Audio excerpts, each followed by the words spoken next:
Welcome to easy study. आज हम लोग सीखेंगे कक्षा 12वीं दिगंत भाग 2 के गद्यखंड में पाठ का नाम और लेखक का नाम। तो चलिए चलते हैं पहला पाठ पे। बातचीत पाठ के लेखक कौन है? बालकृष्ण भट्ट जी। बातचीत का पहला अक्षर बा लेंगे और बालकृष्ण भट्ट का भी पहला अक्षर बा लेंगे। तो इस प्रकार दोनों बा मिलकर क्या बना? बाबा। तो बाबा ट्रिक से हम लोग याद रखेंगे कि बातचीत पाठ के लेखक कौन है? बालकृष्ण भट्ट जी। उसके बाद है दूसरा पाठ, उसने कहा था। उसने कहा था पाठ के लेखक कौन है? चंद्रधर शर्मा गुलेरी। इसको कैसे याद रखेंगे?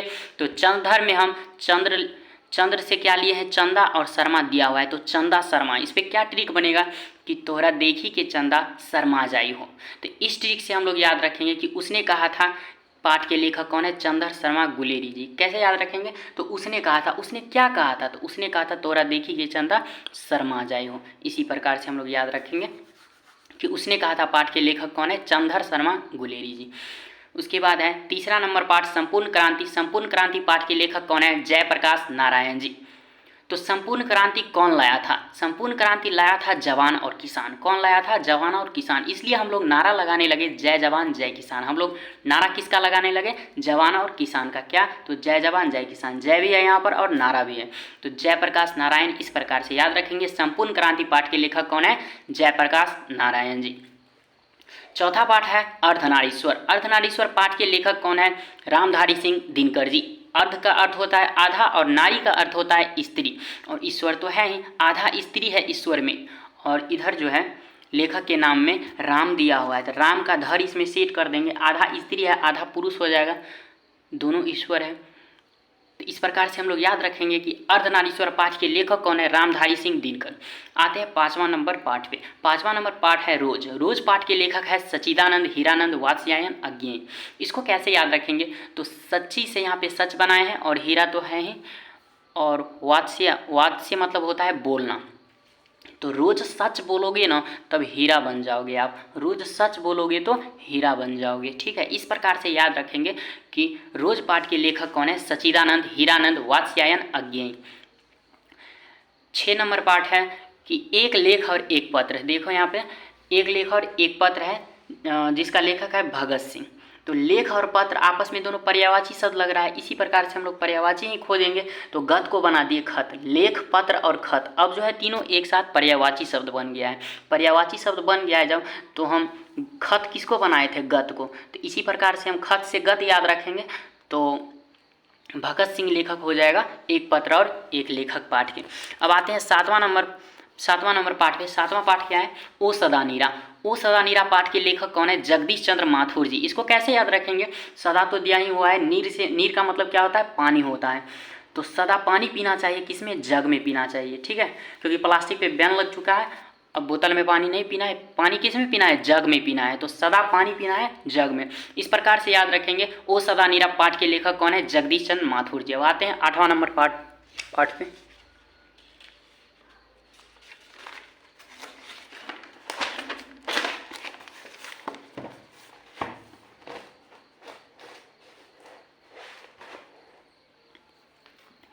8वां पाठ है सिपाही की माँ, जिसके लेखक है मोहन राकेश जी। इसको कैसे याद रखेंगे कि ठंडी का समय आ गया है, सिपा लगेगा, घर से निकलिएगा, तो इसलिए केस उसमें टोपी लगा के चलिए। ठीक है, नहीं तो सिपा मार देगा किस में? केस में। उसके बाद इस प्रकार से क्या याद रखेंगे? सिपाही की माँ पाठ के लेखक कौन है? मोहन राकेश जी। और मुँह माया में नहीं रहिए, केस में टोपी लगाइए। परगीत और समाज पाठ के लेखक कौन है?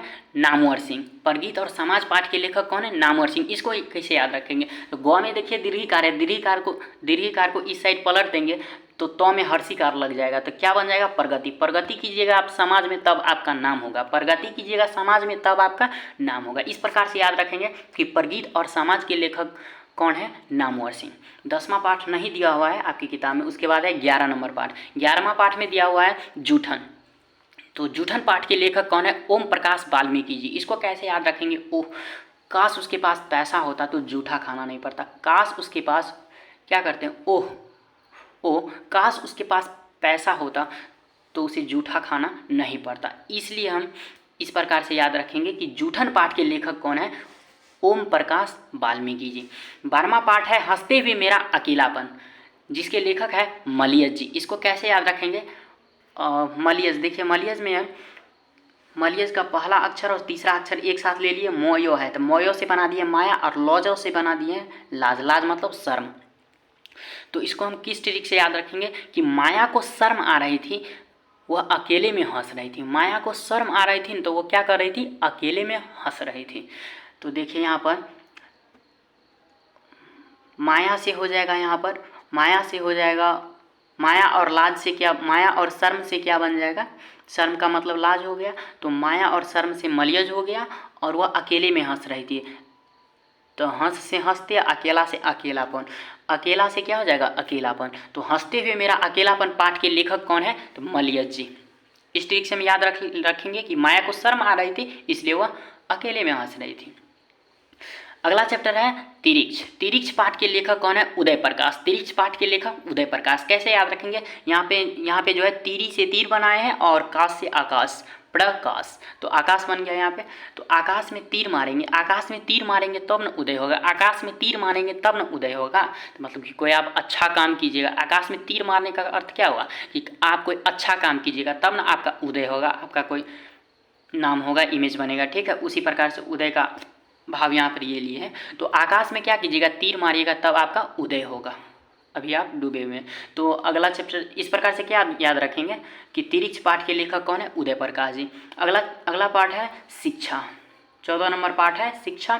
शिक्षा पाठ के लेखक कौन है, जे कृष्ण मूर्ति जी। इसको कैसे याद रखेंगे कि जब तक आप शिक्षा ग्रहण कीजिएगा ना तब तक आपको जो है मूर्ति बनकर बैठना पड़ेगा टेबल कुर्सी पर, ठीक है।